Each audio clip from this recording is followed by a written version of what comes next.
Hey, so if Brave isn't saving your passwords, keeps forgetting logins, or the password manager suddenly stops working, yeah, that can get really frustrating. In this guide, I'll show you how to fix Brave browser password saving issues step by step. All right, first, open Brave settings and go to the password manager section. Make sure the option to offer to save passwords is turned on. If it's disabled, Brave won't save logins.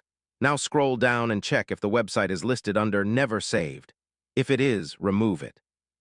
Try signing into a website again and check if Brave shows the Save Password pop-up. Some password manager extensions can interfere with Brave's built-in system, so disable them temporarily. Corrupted browser data can also break password saving, so clear cache and cookies.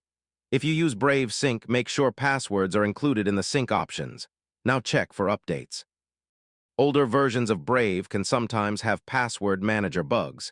If the issue still continues, reset Brave settings to restore the default password manager configuration. And yeah, that's it. Once these fixes are applied, Brave should save and autofill passwords normally again.